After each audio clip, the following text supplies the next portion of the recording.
Еврорадио.FM.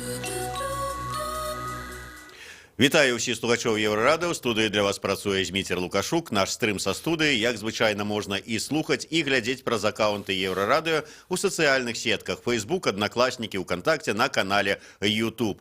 11 ліпеня кіраўнік Беларусі Александр Лукашенко адправіўся разам з Владимиром Путиным на Валаам. Будуць яны там толькі маліцца і аглядаць ваколіцы, ці вырашаць адначасова складаныя беларуска-расійскія ўзаемаадносіны, пытанні іх невядома, не паведамляецца. Аднак вядома са слоў Александра Лукашэнкі, што нібыта абмяркоўваць саюзную дзяржаву, ці інакш кажучы, паглыбленне інтэграцыі дзвюх краін у межах саюзнай дзяржавы яны там дакладна не будуць. Гэта Лукашенко заявіў напярэдадні падчас сустрэчы з дзяржсакратаром саюзнай дзяржавы Рыгорам Рапотам. Але ці можна верыць гэтым абяцанням і заявам Александра Лукашэнкі?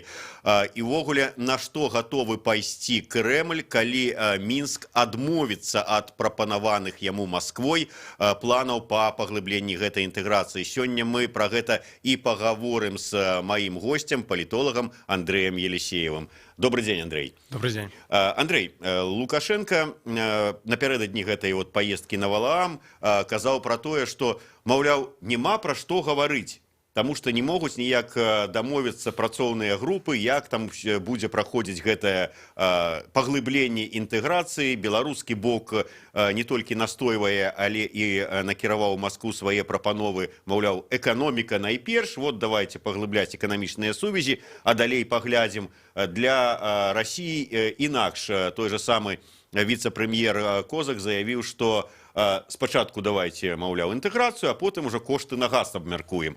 Так ўсё ж такі, важная сустрэча, магчымасць пагаварыць. Як лічыш, будуць абмяркоўваць гэтыя пытанні ці не? Адназначна, гэта ўвогуле асноўная тэма і асноўная прычына сустрэчы. Зараз сапраўды стала сітуацыя, пры которой што першае, крэсліць і грошы, так? Бо Расія гаворыць, што спярша вырашаем па інтэграцыі, пасля ўсе іншыя пытанні важныя, крэдыты, нафта, газ. Лукашенко кажа наадварот, спярша, маўляў, вырашаем гэтыя нам важныя пытанні, пасля інтэграцыя, так? Але ж гэта чыста савецкая традыцыя замаўчаць праблему ці яе прадставіць у надзвычай такім добрым выглядзе, бо глядзець, што адбываецца, ўжо больш за паўгода ідзе, трывае працэс перамоўны, так, паміж Беларусю і Расіяй наконт глыбокай інтэграцыі, фактычна за спінамі грамадскасці, бо нічога не вядома, так? У дэмакратычнай краіне як гэта было? Гэта адназначна было пад пільным парламенцкім кантролем, пад пільным грамадскім асобным кантролем. У Беларусі нічога. То бок гэта перамовы пра так званую больш глыбокую інтэграцыю, яны ці ўвогуле замочваюцца, ці як з гэтай сустрэчы Лукашэнкі з Рапотам сітуацыя раптам прадстаўляецца ў нейкім дзіўным такім выглядзе пазітыўным, што, маўляў, нічога небяспечнага не адбываецца і ўвогуле, маўляў, не стаіць пытанне пра глыбокую інтэграцыю, маўляў, нічога няма што абмяркоўваць. Я лічу, што гэта чыста працяг савецкай традыцыі, гэта тое самае, як падчас паслання сёлетняга да народу і парламента Лукашенко фактычна ні разу не згадаў Расію як асноўную тэму, так, асноўную праблематыку Беларусі, хаця гэта тое ж, пра што ён мусіў казаць у першую чаргу. Кажи, тым не менш, можна, як ты кажаш, па савецкай традыцыі там замоўчваць ці паказваць, што ўсё прыўкрасна, але на дадзены момант мы маем што? Ввогуле адмаўленне, што да ніякіх перамоў на гэту тэму не будзе. Але потым жа, калі яны будуць, гэта ж ўсё адно вылезе. І як гэта тады падаваць? Калі Медведзеў прыязджаў на адкрыццё еўрапейскіх гульняў, так, падчас кароткай сустрэчы з Лукашэнкам, уласна, Лукашенко казаў, што ён будзе абмяркоўваць гэтую тэму падчас сустрэчы з Пуцінам у Валааме. Так? Гэта ввогуле Уласна, калі гэтая тэма не абмяркоўваецца, то не мусіла стаяць пытанне паездкі у такім разе, бо сапраўды гэта паездка на Валаам, гэта як чарговая традыцыйная паездка Пуціна, так? Тут відавочна, што Лукашенко падладзіўся пад графік Пуціна, не наадварот, так? І то бок Пуцін знайшоў час. Ну да, я адмыслова праверыў, менавіта 11 ліпеня і летась Пуцін быў на Валааме. Бо гэта штогадовае свята рэлігійных дзеячоў, якія заснавалі царкву на Валааме, так? І Пуцін традыцыйна туды прыязджае, і ён вылучыў час, знайшоў, так, ну, падчас гэтай паездкі прыняць Лукашэнка. Відавочна, каб абмеркаваць перадусім адносіны і вось гэта паглыбленне саюзнай інтэграцыі. Дарэчы, пра вот сакрэтнасці, вот не тое, што не даюць інфармацыі ніякай. Добра можна яшчэ зразумець, ну, нібыта зразумець, што вот не хочуць там шараговых беларусаў, іх даводзіць да ведама, што ж там адбываецца, як ідуць перамовы. Але мы маем што?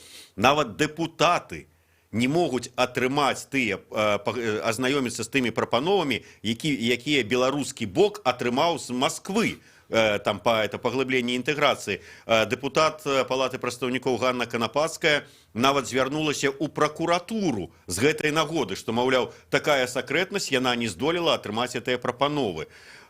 Узнікае адразу такое сумневы. Можа, там сапраўды нешта такое небяспечнае, ну, найперш для незалежнасці і суверэнітэту Беларусі рыхтуецца? Так, глядзіце, што адбываецца. Лукашенко гаворыць, каб супакоіць грамадскасць, што, маўляў, мы не будзем перакрочваць праз гэтае пагадненне аб саюзнай дзяржаве. Мы, маўляў, зараз дамаўляемся в рамках гэтага пагаднення.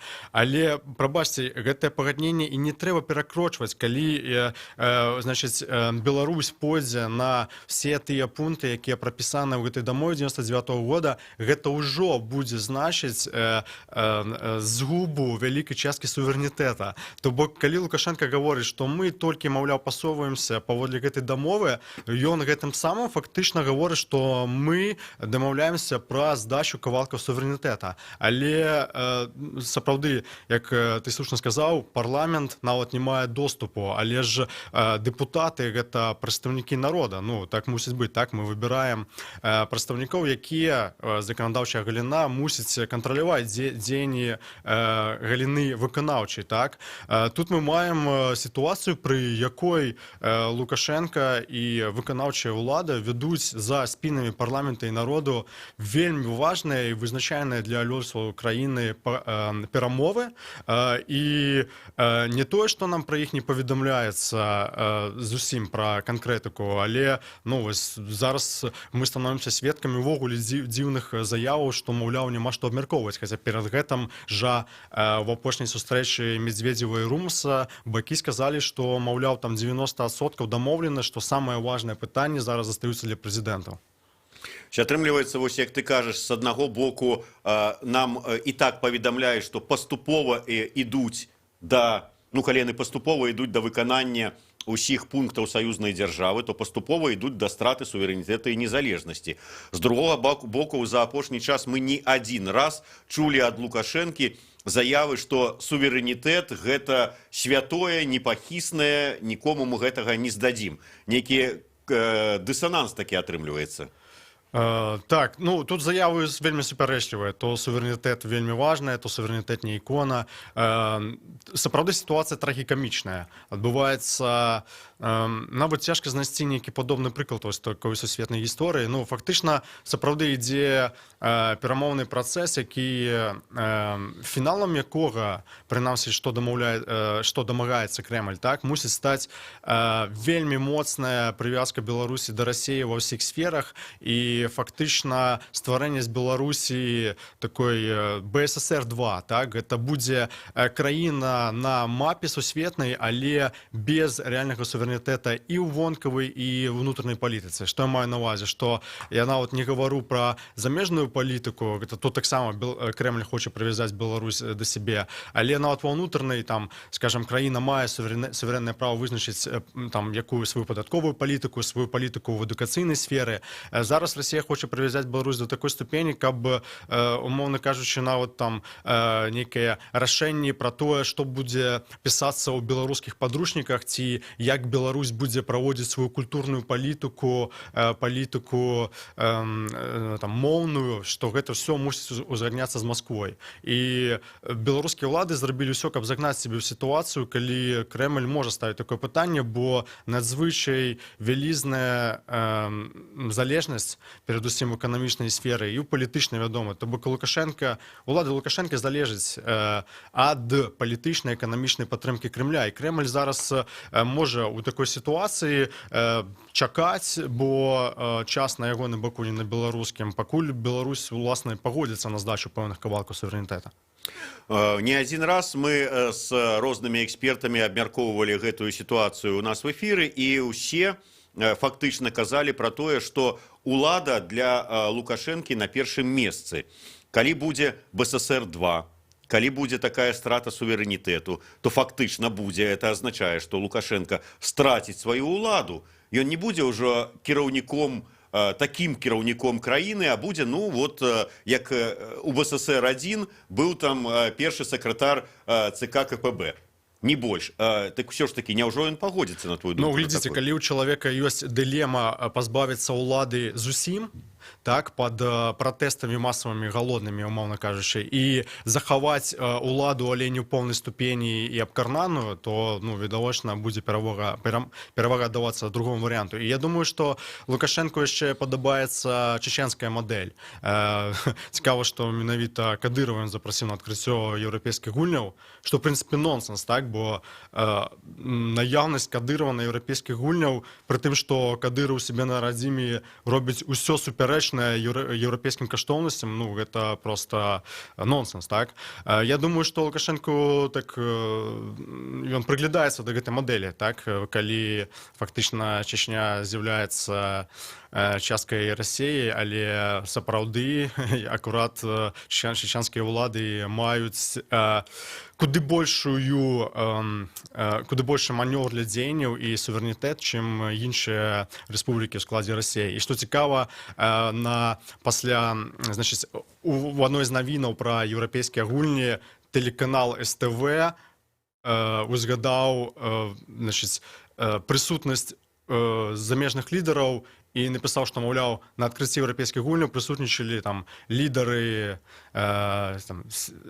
Боснії і Герцегавіны, Коска Чечні, Коска там Расіі. То бок цікава, што паставілі нават адзін шэраг з суверэннымі краінамі. Ну, тое, як гэта прыгадаў тэлеканал СТВ, тут как бы мала цікава насамрэч, больш цікава іншае. Пры ўсёй, ну, нібыта такой незалежнасці ў межах Расіі Кадырова, што ён сябе уяўляе на міжнароднай арэне?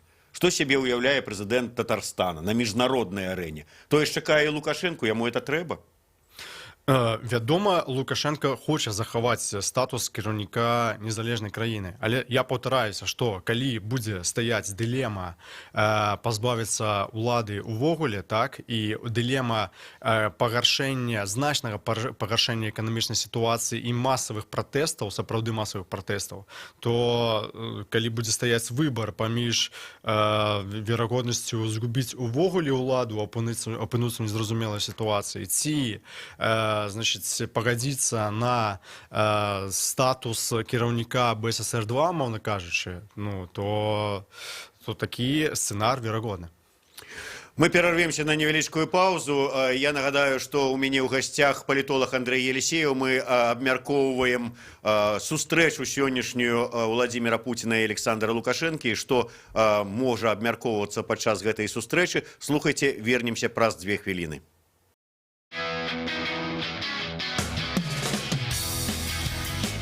Еўрарадыё. Мы першае рок-радыё Беларусі. Самыя свежыя навіны і аналітыка, музыка і крытыка. Мы незалежная крыніца інфармацыі ў тваім рэальным жыцці і ў інтэрнэт-прасторы. 24 гадзіны на суткі нас можна знайсці на старонцы еўрарадыё.фм. Лаві нас на спадарожніку Астра 4А, 4,8 градусаў на ўсход. Еўрарадыё. Час ведаць, што адбываецца.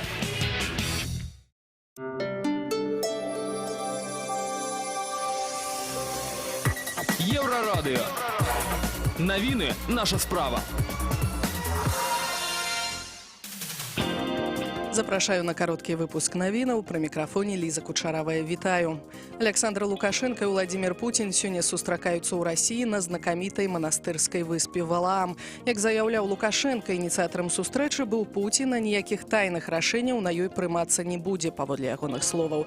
Цікава, што наступная сустрэча Пуціна і Лукашэнкі адбудзецца вельмі хутка. Перамовы запланаваныя на 18 ліпеня і пройдуць у Санкт-Петербургу. Кіраўнікі Расіі і Беларусі плануюць абмеркаваць развіццё інтэграцыйных сувязяў. Беларусь хоча павысіць тарыфы на транспартаванне нафты на больш чым 21,5% з 1 жніўня. Паводле падлікаў, такая падвышка дазволіць Гомельтранснафце «Дружба» кампенсаваць выдаткі, панесеныя ад траплення ў нафтаправод «Дружба» бруднай нафты з Расіі. Паводле інфармацыі Interfax.by, гэта вынікае з ліста ад 1 ліпеня на адрас Транснафты. У ім беларуская кампанія просіць расійскую манаполію узгадніць рост тарыфаў. Прычынай выбухаў падчас салюту 3 ліпеня стала хутчэй за ўсё няякасная піратэхніка. Пра гэта заявіў кіраўнік следчага камітэта Іван Наскевіч, паведамляе Тутбай. Наскевіч адзначыў, што гэта не адзіная версія. Кіраўнік следчага камітэта таксама пацвердзіў, што затрыманыя па справе расіяне знаходзяцца пад вартай. Абвінавачванне ім будзе прад'яўлена ў 10-дзённым тэрміне. Нагадаем, што 3 ліпеня падчас святочнага салюту ў Мінску ад аскепкаў пацярпелі 10 чалавек. 64-гадовая жанчына загінула на месцы. Больш актуальнай інфармацыі запрашаем чытаць на нашай старонцы ў інтэрнэце euraradeo.fm. Заставайцеся на нашых хвалях.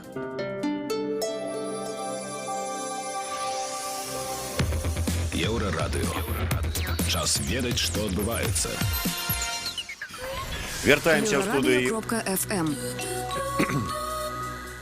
Вяртаемся ў студыю Еўрарадыё. Для вас працуе Зміцер Лукашук і разам з палітолагам Андрэем Елісеевым мы абмяркоўваем сённяшнюю сустрэчу на Валааме Александра Лукашэнкі і Владимира Путина.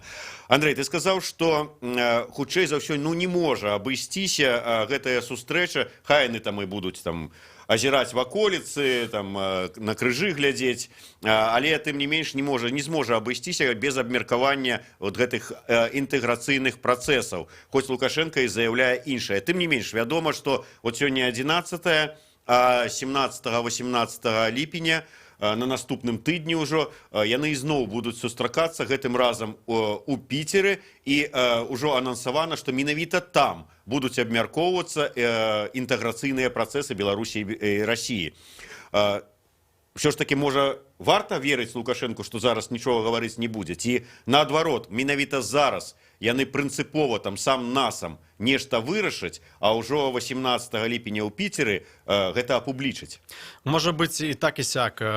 Мабыць, сёння прынцыпова ў Піцеры гэта не мае значэння, тут можна гадаць. Але ж вось гэта сітуацыя падобная была ў пачатку года, так, калі Лукашенко з Пуціным сустракаўся там тройчы на працягу месяца, і штораз яны абмяркоўвалі вось гэты комплекс пытанняў. То бок, калі паўгода таму была сітуацыя, пры которой быў шэраг шмат гадзінавых перамоваў, так нічога не дасяглі. Гэтаксама і зараз яны могуць абмяркоўваць гэтыя пытанні на гэтым тыдні, праз тыдзень. І не факт, што зноў-такі дамовяцца пра нешта канкрэтнае. Хаця зараз ужо, канешне, верагоднасць куды большая, прынамсі пасля заяваў прэм'ер-міністраў. Мы можам меркаваць, што, мабыць, сёння сапраўды гэта будзе ў меншай ступені абмяркоўвацца, чым тыдзень таму. Але я не уяўляю сабе сітуацыі, пры которой Лукашенко прыязджае да Пуціна і праводзіць з ім некалькі гадзінаў, не абмяркоўваючы нічога па тых звышважных пытанняў, якія вісяць для Беларусі. Гэта Пуцін знайшоў час, у Лукашэнкі ёсць мажлівасць яшчэ раз сам-насам паспрабаваць дамовіцца станоўча, так, для сябе і для краіны. І чаму ён будзе губляць гэты шанец і з ім абмяркоўваць, я не магу гэта паверыць. Уявім сабе, ўсё ж таки паверым іншым экспертам, што для Лукашэнкі незалежнасць і улада яго гэта ўсё ж таки такія каштоўнасці, якімі ён не паступіцца.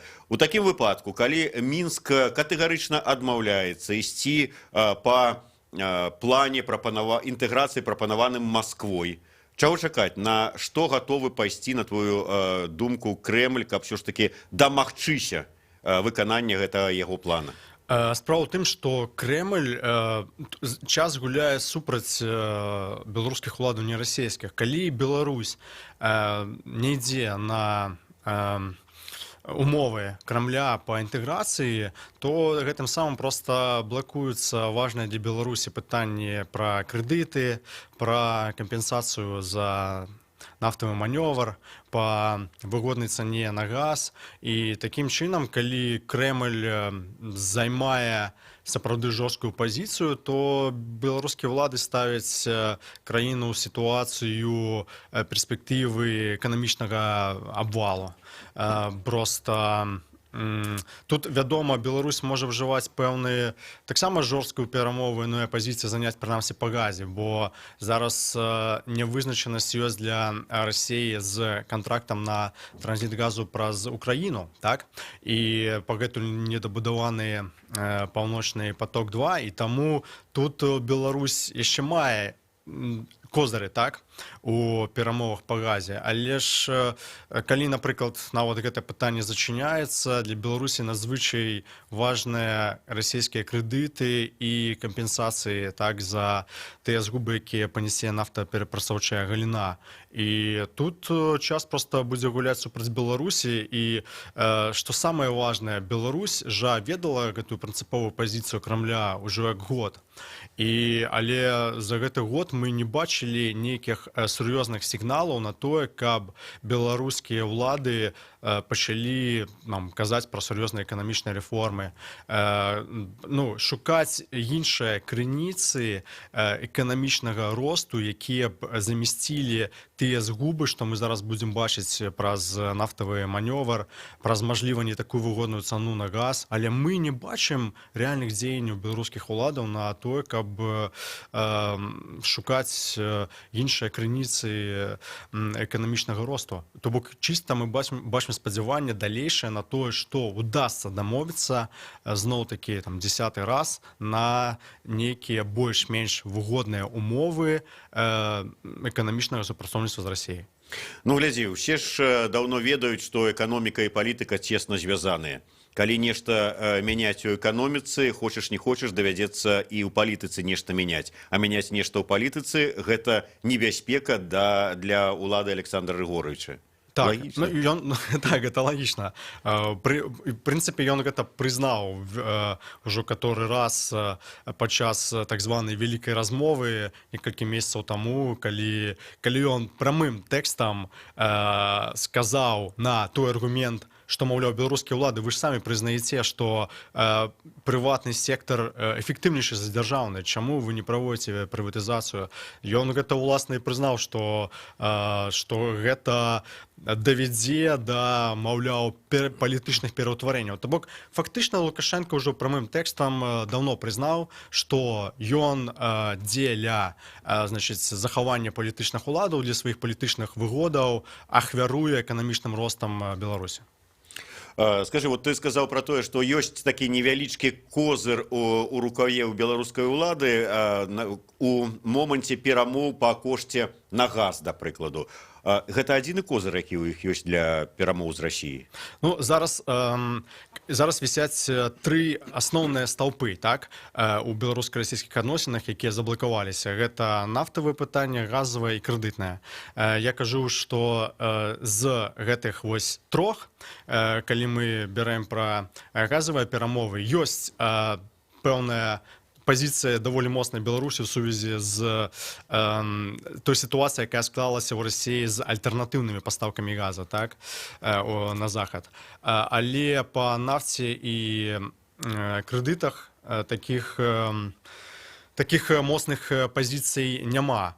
Але, уласна, Беларусь жа мае тыя самыя аргументы даўнія, якія яна ўвесь час ужывае, пра тое, што Беларусь гэта значны саюзнік у стратэгічнай, у вайсковай галіне, так, у галіне бяспекі для Масквы. Таксама Беларусь жа, з'яўляючыся краінай Еўразійскага эканамічнага саюзу, беларускія ўлады разумеюць, што в прынцыпе Крэмль пры ўсё сваёй жорсткай пазіцыі не дапусціць нейкага там эканамічнага хаосу ў Беларусі, так, бо гэта таксама кіне цень і на Еўразійскі эканамічны саюз, як аб'яднанне рухавіком, якое з'яўляецца Расія і так далей. То бок беларускія ўлады могуць ісці на пэўны шантаж у тым сэнсе, што добра, пры ўсім гэтым, калі будзе эканамічны абвал, вы самі пацерпіце, і ваш імідж гэтага пацерпіць. Таму, калі ласка, не рабіце гэтага. Гэта падобна на тое, што сказаў у апошнім інтэрв'ю Сямашка. Маўляў, там не забірайце ў нас 3 мільярды. А то нам будзе вельмі кепска. До речі, да, от інтерв'ю Сямашки було такое, я б навіть сказав, я не знаю, там, вельми такое, что все пропало, мы тут уже готовы все сдать, только не бейте меня, дяденька. Вот як так може представник Беларусі? Гэта інтэрв'ю я лічу ўвогуле скандальнае, гэта заява скандальная. Чаму? Не толькі таму, што Сямашка з'яўляецца амбасадарам, так, у Расіі. Ён жа месяц таму, у самым канцы траўня, загадам Лукашэнкі набыў паўнамоцтвы віцэ-прэм'ера. Фактычна Лукашенко забраў дзялянку ад Ігора Петрашэнкі, які адказваў за... Ён быў віцэ-прэм'ерам і адказваў як віцэ-прэм'ер, ён адказваў у тым ліку за адносіны Беларусі ў рамках саюзнай дзяржавы, дык вось гэтая дзялянка перасунулася на Сямашку, і ён загадам здабыў фактычна паўнамоцтвы 6-го віцэ-прэм'ера. То бок гэтую заяву Сямашкі трэба разглядаць не толькі як заяву амбасадара, які, мабыць, не падумаўшы, нешта сказаў інтэрв'ю, так, але фактычна як урада, прадстаўніка ўрада. Вось. І ад гэтага яна становіцца яшчэ болей скандальнай. І самае цікавае, што аргументы, якія выклаў Сямашка, былі даволі слабыя. Там аргументаў усяго два. Першы, гэта жаласць выклікаць, што, маўляў, сапраўды мы не перажывем, не рабіце так. А другі аргумент, гэта даўні аргумент пра тое, што, маўляў, гэтыя пераўтварэнні, змены ў падатковым заканадаўстве Расіі парушаюць дамову пра Еўразійскі эканамічны саюз, бо, маўляў, дамова гаворыць, што недапусціма пагаршэнне ранейшых умоваў. Але тут Сямашка лукавіць і павінен пра гэта ведаць, бо сама дамова пра Еўразійскі эканамічны саюз пра гэта не гаворыць. Пра гэта гаворыць заява, з якой беларускі парламент ратыфікаваў гэтую дамову. Але гэтая заява, яна фактычна не мае правовой моцы, бо у самой дамове напісана, што гаворкі не дапускаюцца. То бок гэта проста пажаданне Беларусі, беларускія ўлады не змаглі ў прававым рэчышчы забяспечыць гэта. Гэта проста фактычна пажаданне, з якім Беларусь ратыфікавала гэтую дамову. Вось і ўсё. Валерий Карбалевич, ваш коллега, днями сказал у нас тут у эфиры, что, маўляў, безумоўно, вот як то и ёсць, калі Мінск не пойдзе на інтэграцыю з Расіяй, як того хоча Москва, то, безумоўно, што мы страцім? І будуць невядома якія кошты на газ, на нафту, крэдытаў не будзе. Карацей, фінансавыя цяжкасці, эканамічныя цяжкасці.